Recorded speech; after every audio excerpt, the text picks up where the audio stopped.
People often say to me, when you go to Tibet or Nepal, do you have cultural shock? I say, no, the shock is coming back here. And I truly mean that. Meet a man from Maryland who became a mental health professional and advocate on Maui and also produced about 30 films so far. We'll show you how his unlikely journey unfolded and what he's learned along the way about the search for happiness. Next on Long Story Short. One-on-one, engaging conversations with some of Hawaii's most intriguing people. Long Story Short with Leslie Wilcox. Aloha mai kako. I'm Leslie Wilcox. I've had the pleasure of interviewing individuals over a period of decades, and I'm still struck by how often the element of chance plays a role in remarkable life stories. The man you're about to meet is no exception. In fact, serendipity is a recurring theme in the story of Dr. Tom Vendetti of Wailuku, Maui. This psychologist and Emmy-winning filmmaker turned a series of unexpected twists into two intertwined careers that have enabled him to do good in the world while pursuing his personal quest for happiness. On this edition of Long Story Short, we learn how Tom Vendetti's lifetime of journeys add up to the journey of a lifetime.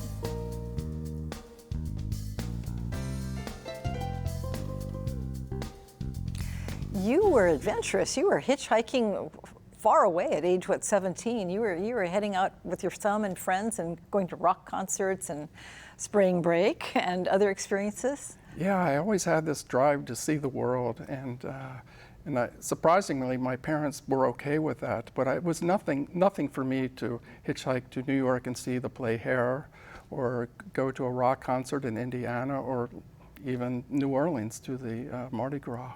Did you start working early? I started working right out of high school.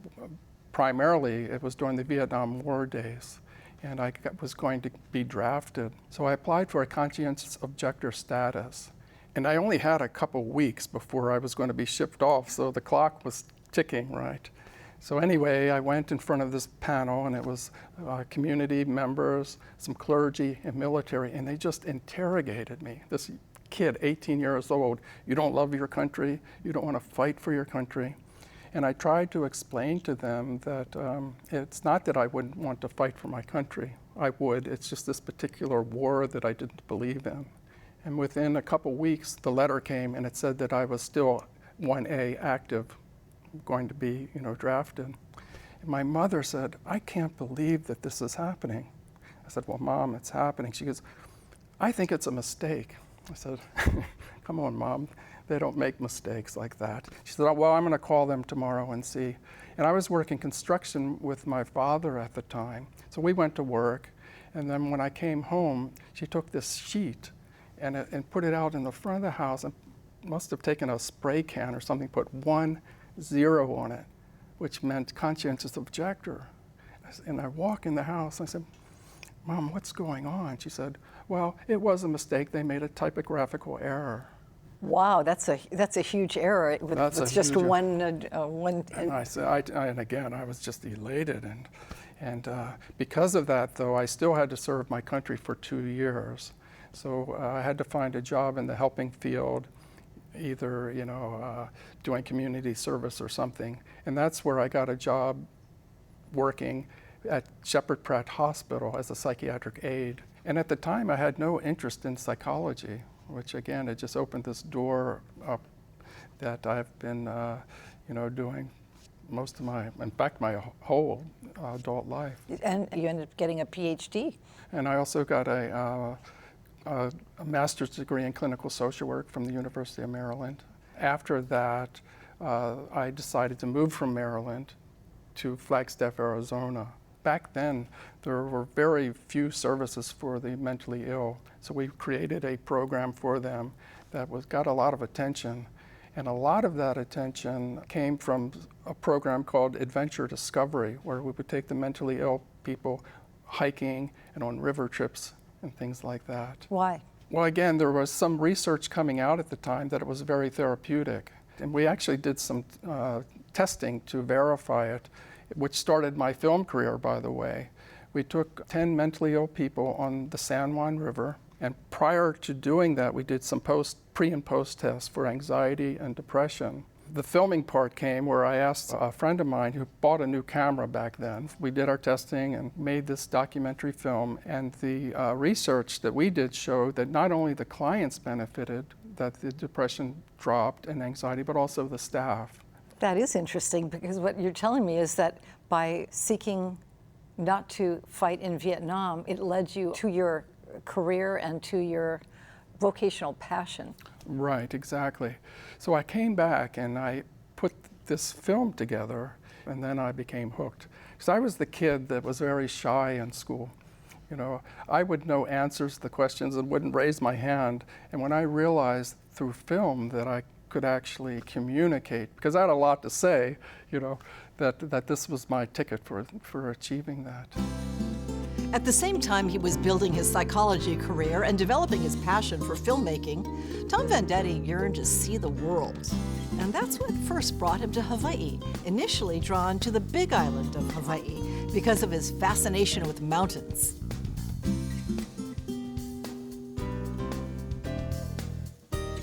It gets back to my early hitchhiking days. I always wanted to see the world. I had a girlfriend at the time, and we decided that we were going to travel around the world. The first stop was Hawaii. So we arrived in Hilo because of Mauna Kea and Mauna Loa. We ended up spending 2 years there because the reality of, you know, we needed to make some money.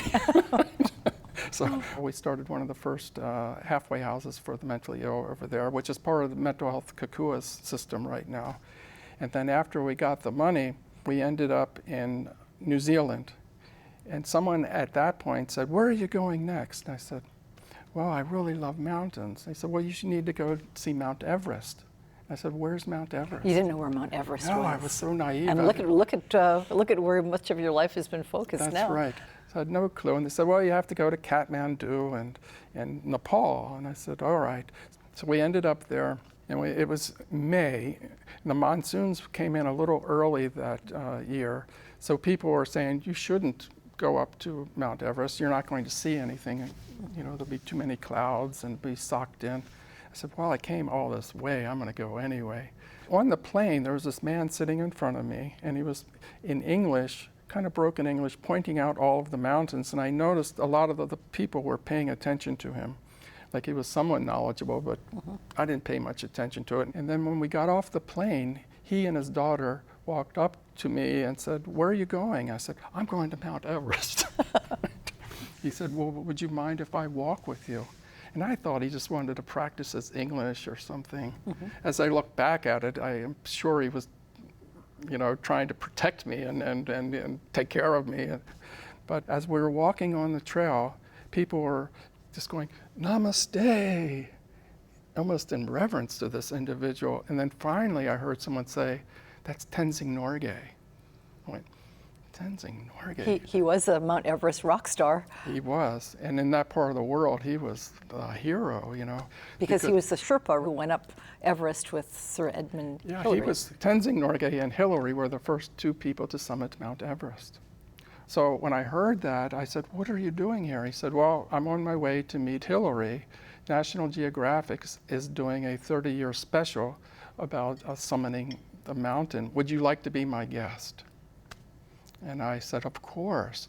For a week, you know, we hung out together. And then when we were getting up to Kumjung, where Hillary was, first they walked up and embraced. The cameras were going and so forth. And then he introduced Peter, that's Hillary's son, was there, and then Dickie, Norgay's daughter. And then he said, "I want you to meet my friend Tom." And here I am shaking hands with Hillary, going, what is this all about, right? And then from that day on, it just changed my whole life. And I've been going back now for 30 years. So you were living on the Big Island, went away to see the world, and then what? Then How'd I you get ended up back in Flagstaff. And when I returned, I got a job at the guidance center again. My girlfriend and I split up at the time. And my wife, Nancy, was also getting a divorce from her husband. She was working there. So it all seemed to kind of click at the same time. And then we fell in love. And we decided to get married on Maui. When we got back to Flagstaff, we started contemplating the idea of moving to Hawaii. before we knew it, we applied for jobs, landed them, and we've been living on Maui now for 26 years. And did you say she was in the same? Yeah, she's a clinical social worker. We're very happily married, and it's been a good thing for me. Among Tom Vendetti's talents is a background in music.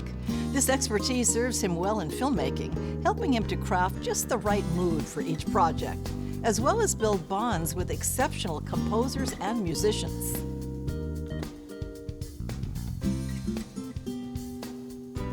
In high school, I understand you were not just a jock, you were a band geek, I think is the expression people use. You did both. Yeah, I played the trumpet from 3rd grade all the way into college and was in the Baltimore Colt Marching Band. So I got to see my heroes, Johnny Unitas and Raymond Berry back in those days, which was quite thrilling for me.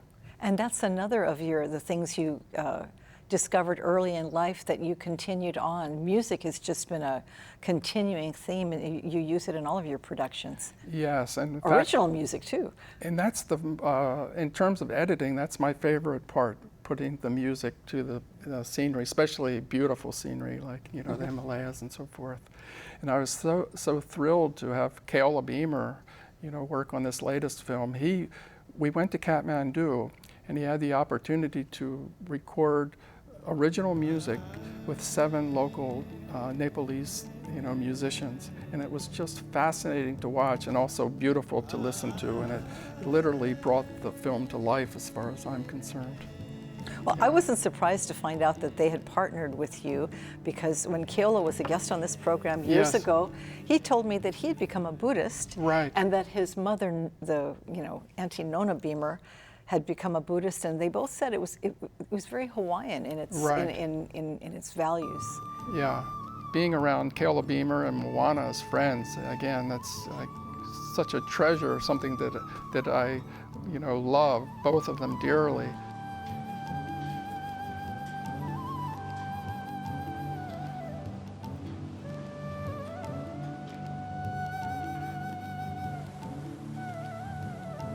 And who's Paul Horn? Paul Horn is a very famous flutist. He's known as the father of New Age music. He's a Grammy Award winner and has probably 46 albums out.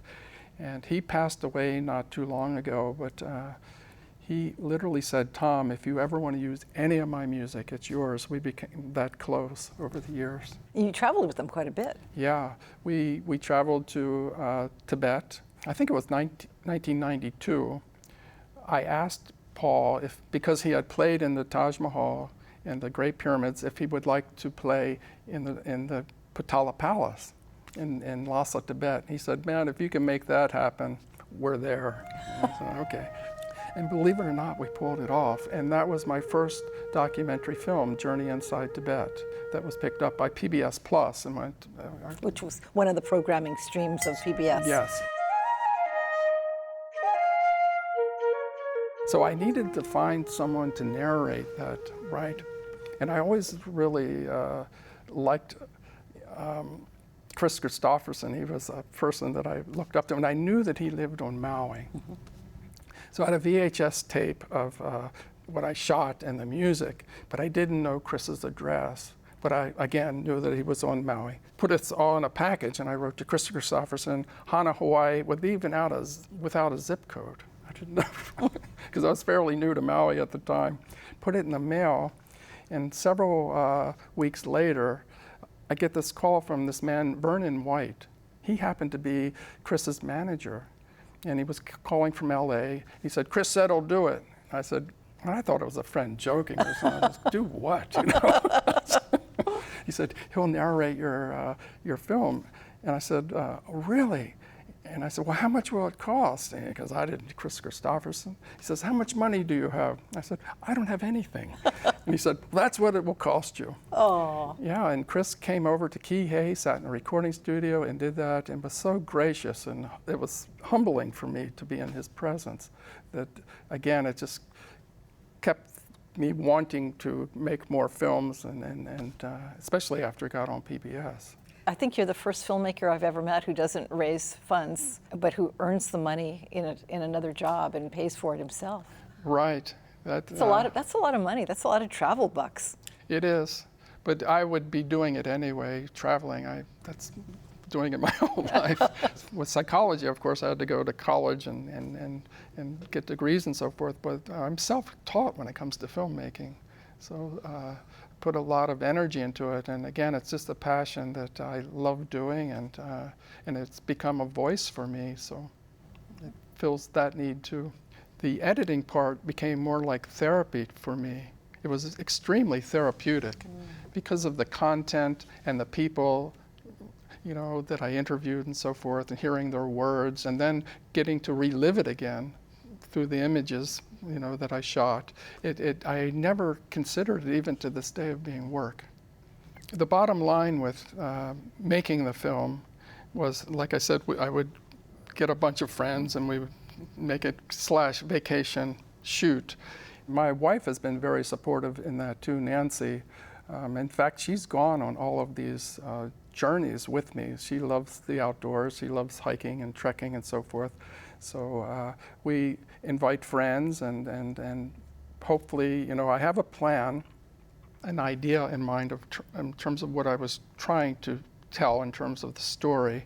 In places like Nepal and Tibet, if you go in with a fixed plan, you're really setting yourself up for disappointment.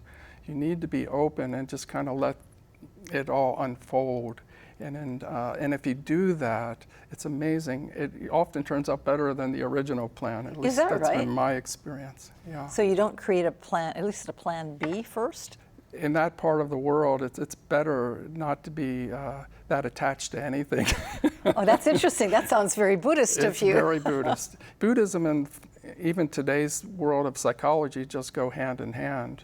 If you get into a lot of what the Dalai Lama says about negative thoughts and, you know, and so forth, that's cognitive behavioral therapy. That's what therapists do. Training yourself not to have negative thoughts. Exactly, and reframing things in a positive light, along with the buzzword in psychology now is mindfulness.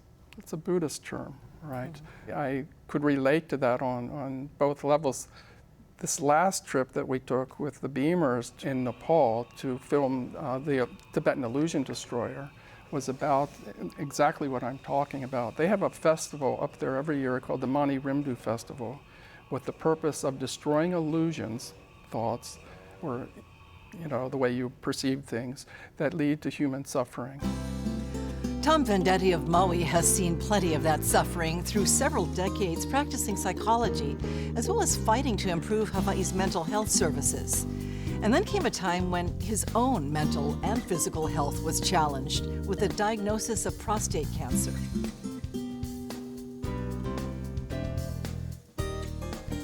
Basically, when I found out that 99% of my prostate had cancer in it, it was like being hit in the head with a 2x4, a wake-up call. How old were you? 55. You were 55. So I went and had the radioactive seeds, 122 of them, put in my prostate. And at that time, I got pretty depressed, to be honest with you.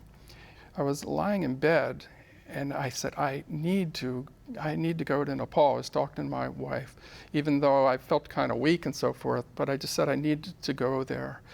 When I got up into the mountains, it was that quiet time again, and being able to hike and be into nature that, you know, that just brought me back to life. In fact, that's when I made When the Mountain Calls, on that journey. And then reflecting on all of these, you know, the 30 years of my travels in Nepal. I'll never forget when I got back from base camp, I made it all the way there and back. I was in Lukla again at that airport, and I called my wife, and she said, I've never heard you sound so happy. I felt a true sense of inner peace, true happiness. I contemplated the meaning behind all the wonderful experiences I've had, and of how the mountains kept calling me. They have taught me that life's magic is always right here in front of us. Your film about the gross national product of Bhutan. Gross national happiness. Happiness. Yeah. I mean, it's such a, other nations measure it by, you know. Gross national productivity. And now, but this is the ability to be happy and the presence of happiness. And it's, what are the measurements for that? Well, there they base it on 4 pillars. One is an honest, transparent government. Another one is respecting nature. And they basically say if you get up in an environment where all the trees are cut down and the rivers are polluted, you're not going to be happy. The other one is preserving culture. That's something that they cherish in Bhutan, and they don't want to lose it with Western influence. And the other one is economic stability. You have Stability, to have enough, not growth, but stability. Yeah. There have been many, many studies saying that above your basic needs being met, happiness improves a little bit above that with income. But beyond that, there's no correlation at all. Income doesn't bring you more happiness. Exactly, right. And when I went over to the Bhutan initially, I was very skeptical. I thought, is this for real? But I came back a believer, and I think it could be a model for the world. In different places like Norway and that part of the world, they've embraced it. But in terms of Western capitalistic types of societies, we have a long way to go if we want to take that on. But that film won an Emmy too, which was kind of cool, you know. You came home as an Emmy-winning filmmaker. Yeah, that was surreal. You know, when you're sitting in the audience and you're thinking, well, I didn't have anything really prepared, but when the spotlight hit me, I thought, oh my God. And I walked up and there was these two big giant television screens, right? And I looked up and saw myself up there. I just kind of focused on one person in front of me and started talking. Because you're the filmmaker who wants to be on the other side of the camera. Exactly right. I was like, here's the kid that didn't want to put his hand up in school, you know? You know, I know that airport that you went to at Everest is very small, but what are the chances that you'd get together with the Sherpa who summited Everest with Sir Hillary? Well, see, that's a really interesting question. I wasn't one of those people that just thought things happened by chance. But I've come to the conclusion, it took me a long time to get here, that things do happen. Again, it can be on a spiritual level, it can be on a different plane than this objective level. And that was a real awakening for me. And that's the only way I can explain meeting, Norgay up there and Hillary. You know, when I walked away from that experience, I was thinking, again, you can't explain these things. And it was like, you just got to be open to them. What do you make of it? Because, you know, we hear stories that appear to be accidents and random chance all the time. But these happenings take people to places they otherwise never would have gone. Part of what I learned is that, number one, you need to show up. Just simply put yourself in a situation to allow things to happen. And if you do that, they often do. It's something that you can't necessarily measure. It's got to be probably more on a spiritual level that I'm trying to get in tune with. Have you found a spiritual path? Are you still deciding? I'm still always going to be on that path. I'd be the first to say that I really don't know what's going on. I'm still working towards that so-called enlightenment or nirvana or whatever term you want to put it in. Have you stopped going back there now? To the Himalayas? No, in fact, I just got back. Oh, okay then. And I had the opportunity to film His Holiness the Dalai Lama a few years back. I asked him what the significance of Mount Kailash was. So I'm making a film right now that's focusing on 3 areas. Preserving the Tibetan culture in China was the first question. The second one was the significance of Mount Kailash. And the third one is happiness. In fact, I'm almost finished that one. Well, what does he say about happiness? Well, he said he has no way in the world to know how to fix happiness on a global level, but on an individual level, it's possible. And it gets back to what we were talking about, calming your mind, again, ridding yourself of negative emotions or thoughts that create negative emotions, and back to that kind of basic Buddhist teachings. Mm-hmm. Did you see your Sherpa friend again? I asked him, I said, is there any place in the world that you would like to see or to hike or trek? And he said, the Grand Canyon. I said, well, that's where I'm from. When I get back, I will write to you and we'll hike the Grand Canyon together. And by the time I got back, he had passed away. Oh, yeah. Too bad. Yeah. But I was thinking, here I am traveling all the way to Nepal to find happiness, and he's saying the Grand Canyon.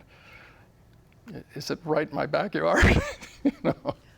Do you think both your career, your dual careers really, do you think those are all about finding happiness or defining it? Well, it certainly ended up that way. Initially, like I said, I had no desire at all in psychology, and I always wanted to see the world, but I really didn't even know about Buddhism or, you know, the teaching of Buddhism or the philosophy behind it. But that's really what has impacted my life in terms of the way I see the world now. At the time of this conversation in 2019, Tom Vendetti has retired from full-time psychology practice and devotes most of this time to filmmaking. He's working on new projects, and we're proud to give some of his films a home here on PBS Hawaiʻi. Tom Vendetti has learned from prominent people in different parts of the world. He says he's also gained insight from the years with his Maui patients, whom he admires and respects for their strength and intelligence. We want to thank Tom Vendetti of Wailuku, Maui, for sharing his search for happiness. Perhaps he's inspired you to focus on what's truly important in your own life and to show up in life, because that's where chance, serendipity, can take you on an unexpected, life-changing journey. For Long Story Short and PBS Hawaiʻi, I'm Leslie Wilcox. Aloha nui. I've been asked by Keola to make a film about Auntie Nona Beamer, and it's something that I'm really looking forward to. That'll be my next film. So I feel honored to make the film. She's had other films made about her, but it's been primarily, you know, talking heads, people talking about her. The goal of this film would be to capture her spirit and to capture it through her words, through her, you know, hula and chants and the songs that she's written and the beauty of the islands. For audio and written transcripts of all episodes of Long Story Short with Leslie Wilcox, visit pbshawaii.org. To download free podcasts of Long Story Short with Leslie Wilcox, go to the Apple iTunes Store or visit pbshawaii.org.